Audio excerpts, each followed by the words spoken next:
At least 3 of these 5 sentences are being used on you right now by people you trust, and you can't see any of them yet. 1. Just curious. A coworker stops by your desk. Just curious, what did you think of the meeting yesterday? You share a thought. They follow up. Interesting. So you didn't agree with the direction? You clarify. They ask another question, and then another. None of the questions are hostile. They're framed as casual interest. But 15 minutes later, you've shared your opinions on your manager, the project, 3 of your colleagues, and the company's strategy, none of which did you intend to discuss. The just curious framing makes intrusion feel friendly. You don't want to seem secretive.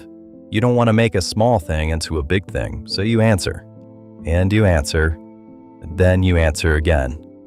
They're not asking because they're curious. They're mapping you, learning your positions, your loyalties, and your vulnerabilities, while giving up nothing themselves. That's the interrupt. Why do you ask? Let them explain their curiosity. If the question has real purpose, it becomes visible. If it doesn't, the probing stops immediately. 2. So you're saying. You tell your partner you'd like some time alone this weekend. They respond, so you're saying you don't want me around? That's not what you said. But now you're not talking about your need. You're defending against an accusation you didn't make. You clarify. They introduce another distortion. You clarify again. At some point, you've abandoned your original request entirely. You're now focused on reassuring them, managing their interpretation, and proving you didn't mean the thing they said you meant. Misunderstanding isn't accidental. It's a redirect. Your clear statement became their emotional reaction, and now you're responsible for both. They never had to address what you actually asked for, because you were too busy correcting what you didn't say. Do not re-explain. Don't offer a corrected version. Let the correction stand alone. That's not what I said. 3. You believe in being fair. Someone begins with a question you can't disagree with. You believe in being fair, right? You say yes. Would you want someone to help if you were in a tough spot? Yes again. So your cousin needs $1,500. Of course, you'd want someone to do that for you. It's only fair. You've been walked into a conclusion through a series of steps that each seemed reasonable. Now you're trapped. If you refuse, you're contradicting principles you just agreed to. If you hand over the money, you're doing something you didn't want to do and possibly can't afford to do. The logic isn't sound. Believing in fairness doesn't mean funding every request. Having savings doesn't mean they're available. But the steps came quickly. The framing was confident, and disagreeing now feels like admitting you don't care about your own family.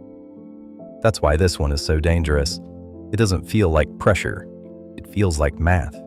It feels like they just followed a reasonable chain of logic, and you're the one being irrational for not seeing it.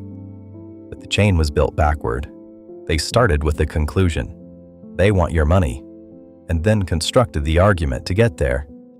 Every question was designed to arrive at one answer, the one where you hand over the money. You don't need to find the flaw in their logic. They built it so you couldn't. Each step sounds right on its own. The interrupt is, I don't agree with where this is going. You're not arguing the principle. You're not explaining your bank account. You're just stopping. And the moment you stop, they have to make the ask directly. Most of the time they won't, because the ask was never strong enough to stand on its own. 4. I guess I'll have to figure it out myself. Your friend asks you to help them move this Saturday. You have plans, so you say no. They respond, I guess I'll have to figure it out myself. I really don't have anyone else. The request hasn't changed. What's changed is the frame. It's no longer, can you help me? It's, will you leave me alone in my struggle? You start reconsidering. Maybe your plans weren't that important. Maybe you're being selfish. That shift from evaluating the request to evaluating yourself, that's the mechanism. The guilt frame doesn't add new information. It adds emotional pressure designed to override your original answer. The interrupt: I understand why you're disappointed, but my answer is still no. The first half matters. You're not pretending you don't see what they're feeling. You see it. You're just not letting it rewrite your answer. Most people skip that part. They either ignore the guilt or sound cold, or they absorb it and cave. This does neither. They typically don't have a follow-up for that, because the entire tactic depends on you choosing between being kind and being firm, and you just did both. 5. After all I've done for you. You decline a request. They respond, after I helped you get that job? After I was there for you during your divorce? I can't believe you won't do this one thing for me. The favors they're citing are real. They did help you, and you're grateful. But the current request is something you don't want to do, can't do, or shouldn't have to do. Past kindness doesn't purchase future compliance. But in the moment, the emotional logic feels airtight. You feel like you owe, and they know it. The interrupt: I appreciate what you've done for me, but I'm feeling pressured right now, and I don't want to make a decision from that place. This is the longest interrupt of the 5, and it has to be, because this tactic uses real history, real things they actually did for you. You can't dismiss that with a few words. So you don't dismiss it. You honor it, and then name what's happening right now. The word pressured is doing the work. The moment you say it out loud, they have two choices: back off or admit they are in fact pressuring you. Either way, the leverage is gone. Now here's the pattern across all 5 phrases. None of them sound like manipulation. That's the first thing. They sound like curiosity, like hurt feelings, like fairness, like need, and gratitude. If they sounded like the manipulation they actually are, you'd shut them down instantly. The reason they work is because they wear the disguise of something reasonable. But the mechanism underneath is always the same. Every one of these phrases does the same thing. It shifts the conversation from what they want to who you are. Once that shift happens, you're no longer evaluating a request. You're defending your character. And once you're defending your character, they've already won. Because the request was never the point.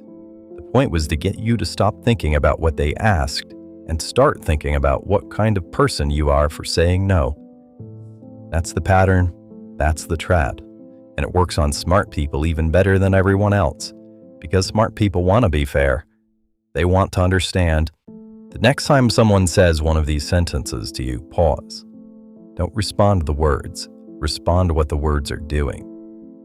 Ask yourself, am I about to explain, defend, or comply? Not because I want to, but because the way they said it made me feel like I have to? If the answer is yes, you found the test. I told you 9 minutes ago that it's likely at least 3 of these were being used on you. And if you're honest with yourself, you didn't just hear me say them. You heard them in someone's voice. You know exactly who uses which one. That recognition, that's the beginning of the interrupt, not the words I gave you, the seeing. 5 phrases, 5 mechanisms, 5 interrupts. Those are 5 of 27. I wrote a book about all of them. It's called Close the Opening. The link is in the description. There's also a free assessment on my website, 28 questions, 4 minutes. It tells you exactly which one of these patterns you're most vulnerable to, your specific entry point. The link is in the description. Next video, I'm going to show you the one sentence that ends every manipulation, every single one, same sentence.